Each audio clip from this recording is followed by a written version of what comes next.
हर हर महादेव सुप्रभात। आप सभी को न्यू ब्लॉग में स्वागत है। आज ये ब्लॉग मतलब दूसरा दिन हो रहा है ये शूट कर रहे हैं, क्योंकि कल ब्लॉग शूट किए थे और अभी मैं गांव में ही हूँ। और 25 तारीख के बाद ही गांव से मैं बाहर जा सकता हूँ, पटना जा सकता हूँ अपना, क्योंकि मेरा लास्ट एग्ज़ाम 25 तारीख को है। और अपना एग्ज़ाम देकर मैं पटना चला जाऊँगा। फिर 5-6 महीना या साल भर से के बाद ही गाँव में आना है, अच्छे से तैयारी करनी है और जॉब अपना लेना है। तो बिहार दरोगा का जैसा कि मैं तैयारी करता हूँ, मैं आपको बहुत बार बतलाया हूँ और आप सभी मुझे लगता है कि बिहार दरोगा का ही तैयारी करते हैं। तो बिहार दरोगा का एक बैच खान सर का 22 तारीख से स्टार्ट होने वाली है, तो आप वो बैच खरीद सकते हैं। तो देखिए, किसी भी सर का आप बेच लीजिएगा, आपको बात उतनी बराबर ही पड़ेगी, क्योंकि आप जितना मेहनत कीजिएगा उस तरह से आपका रिजल्ट होगा। और बहुत मेहनत लगता है रिजल्ट पाने के लिए। तो खान सर का लें या रोशन आनंद सर का लें, क्योंकि सारा टीचर 1857 के अगर क्रांति पढ़ाएंगे तो सेम चीज़ पढ़ाएंगे ना, कुछ अलग थोड़ी पढ़ाएंगे। भारत का ही इतिहास पढ़ाएंगे, भारत का ही भूगोल पढ़ाएंगे, भारत का ही पॉलिटी पढ़ाएंगे, मतलब संविधान पढ़ाएंगे। तो सेम ही रहता है, थोड़ा समझाने का तरीका अलग होता है, थोड़ा कम बेसी बतलाने का होता है। और सारे टीचर जो होता है ना, दरोगा का हिसाब से ही आपको पढ़ाएंगे। तो आप टीचर में अथी मत कीजिए तुलना, ये खान सर बेस्ट है या ज्ञान बिंदु बेस्ट है, दोनों बेस्ट हैं। आप किन्हीं से भी पढ़ाई कर सकते हैं। जब आपके पास पैसा कम है तो आप खान सर कम फी में, मतलब 1000 में ही मात्र वो पढ़ाते हैं। और ऑनलाइन क्लास, और ज्ञान बिंदु का 3000 है दरोगा का। तो ज्ञान बिंदु का तो बहुत पहले से स्टार्ट है, तो खान सर का 22 तारीख से स्टार्ट होगा। तो आप क्लास ले सकते हैं किसी का भी। दूसरे स्टूडेंट्स का मत देखिए कि क्या कौन से कैसे तैयारी करता है नहीं करता है। आपको जो सब्जेक्ट जिस टीचर से अच्छा लगता है ना, ये सब्जेक्ट भी छोड़िए, एक एक चैप्टर को आप देखिए। अगर किसी टीचर से आप वो चैप्टर को नहीं समझ पाए ना, तो आप अलग टीचर से भी आप मदद ले सकते हैं। जरूरी नहीं कि एक ही टीचर से आपको पढ़ना है, आप खुद से भी पढ़ के ले सकते हैं। तो आप किन्हीं का भी आप बेच लीजिए और मन लगा के पढ़िए। दरोगा का क्वेश्चन बैंक हो गया, दरोगा का प्रेस्टिक सेट मारते रहिए, क्वेश्चन बनाते रहिए। मतलब पहले पढ़ लीजिए 2-3 महीना, उसके बाद फिर आप दरोगा का क्वेश्चन बैंक, मतलब क्वेश्चन बैंक तो पढ़ना है, मतलब प्रेस्टिक सेट लगाइए 2-3 महीना पढ़ने के बाद ही। क्योंकि आपके अंदर कुछ नॉलेज हो जाएगा ना, तो ही आप प्रेस्टिक सेट मारिएगा तो आपको पता रहेगा। तो अभी क्या करना है, अभी मैं दरोगा का क्वेश्चन बैंक पढ़ने वाला हूँ। तो चलिए मैं अपनी पढ़ाई स्टार्ट करता हूँ, क्योंकि मैं बस यहाँ पे दरोगा का क्वेश्चन बैंक ही लेके आया हूँ। तो मैं अपनी पढ़ाई स्टार्ट करता हूँ।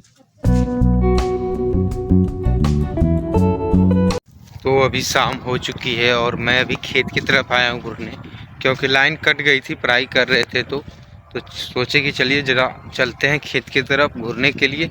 और अभी रास्ते में मैं वीडियो देख रहा था, मेघालय पुलिस का वैकेंसी आया है। तो जो भी अप्लाई करना चाहते हैं वो अप्लाई कर सकते हैं, 30 तारीख तक है।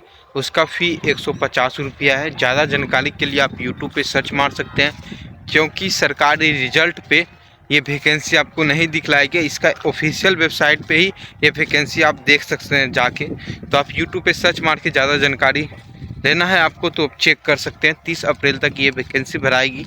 और गुजरात पुलिस का भी आया है वैकेंसी। और मेघालय पुलिस का जो है 2892 सीट है, ठीक है, मतलब 2892 सीट है।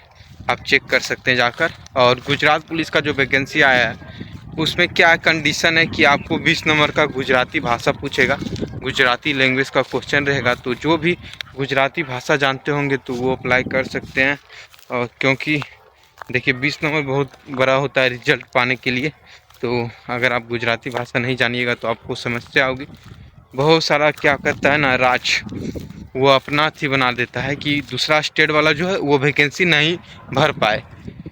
जैसे में बहुत सारा राज्य, जैसे राजस्थान हो गया, हरियाणा हो गया, ये क्या करता है सीईटी लागू कर देता है, क्योंकि उसी राज्य का वो एग्ज़ाम देता है और वही बच्चा भर सकता है। और हम सब सीईटी नहीं देते हैं उस राज्य का, जैसे राजस्थान का हो गया, हरियाणा का हो गया, ये सब का हम नहीं देते हैं। और अलग लैंग्वेज वाला जितना भी राज्य है वो सब उस लैंग्वेज का पूछ लेता है, मतलब हिंदी भाषी। जैसे हम सब हिंदी भाषी राज्य से हैं, लेकिन जैसे गुजराती हो गया तो गुजराती अलग भाषा हो गया, हिंदी से अलग है, उसका लिखावट भी अलग है। थोड़ा बहुत आप समझ सकते हैं, लेकिन पूरा आप गुजराती नहीं समझ सकते हैं। मलयालम हो गया, अलग अलग राज्य है, वो अपने राज्य का भाषा पूछ देता है। तो हिंदी भाषी के लोग जो जितने भी राज्य के हैं वो अप्लाई नहीं कर सकते हैं, क्योंकि आप बना ही नहीं पाइएगा उस लैंग्वेज का क्वेश्चन। तो आप देख लीजिएगा, डिसाइड कर लीजिएगा कि गुजरात पुलिस भरना है या नहीं भरना है। और शायद मेघालय पुलिस में ये सब सिस्टम नहीं है, ठीक है, आप चेक ज़रूर कर लीजिएगा। मैं अप्लाई करूँगा कि नहीं करूँगा वो पटना जाने के बाद ही मैं आपको बतलाऊँगा, क्योंकि मैं अभी गांव में हूँ। और मुझे लगता है मैं 26 तारीख के बाद ही पटना जाऊँगा, तो हो सकता है सर्वर बिजी भी हो जाए। और अभी बस इसी खेत की तरफ घूर रहा हूँ और अभी चलता हूँ घर में। और हाँ, बरसाती मेढक मत बनिएगा। अगर आप बिहार दरोगा की तैयारी करते हैं तो बिहार दरोगा के सिलेबस के हिसाब से ही पढ़िए, और अगर कोई वैकेंसी भरते भी हैं तो उसके हिसाब से थोड़ा कम ही आप जो सपना है आपको, जिसमें आपको रिजल्ट लेना है, तो उसका ज़्यादा मेहनत कीजिए और एग्ज़ाम देते रहिए अलग अलग, क्योंकि कुछ जाता नहीं है एग्ज़ाम देने में, आपको अनुभव ही होगा और आप एग्ज़ाम को डील कर पाइएगा। और जो भी आप पढ़ते हैं कुछ ना कुछ तो आपको सेम मिलेगा ही। जिसमें भी जीके जीएस पूछता है तो ही जीके जीएस आप भी दरोगा के लिए भी पढ़ते हैं, लेकिन अलग अलग सब्जेक्ट पूछता है जो बिहार दरोगा में इम्पोर्टेंट उतना नहीं है, तो थोड़ा परेशानी होगी आपको, आपका रिजल्ट नहीं हो सकता। अगर आप वो सब पढ़िएगा तो आप बिहार दरोगा के लायक भी नहीं रहिएगा, ना उसका लायक रहिएगा। तो आप एक ही चीज़ का तैयारी कीजिए, भले एग्ज़ाम आप देते रहिए, हो सकता है निकल जाए वो सब भी। तो आप अपना विचार कीजिएगा। मैं बिहार दरोगा का तैयारी करता हूँ तो उसके हिसाब से मैं पढ़ता हूँ, क्योंकि अलग चीज़ पढ़ने में मज़ा ही नहीं आता है। दरोगा का जो इतना भी सिलेबस है ना, उसी के हिसाब से पढ़ने में मन लगता है। तो आप ये देख लीजिएगा, क्योंकि मैं बिहार दरोगा का तैयारी करता हूँ तो बिहार दरोगा के हिसाब से ही मैं पढ़ता हूँ।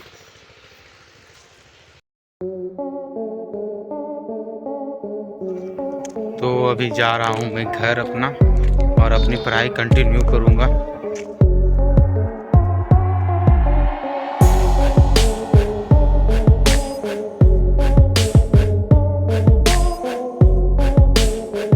तो आज के लिए बस इतना ही, क्योंकि खाना वाना खा लिए हैं और अब सोने का वक्त हो चुका है, रात हो गया है। तो आप सभी को शुभ रात्रि। अब कल मिलेंगे नए ब्लॉग के साथ। आज के लिए बस इतना ही। जय हिंद, वंदे मातरम, हर हर महादेव, जय श्री राम।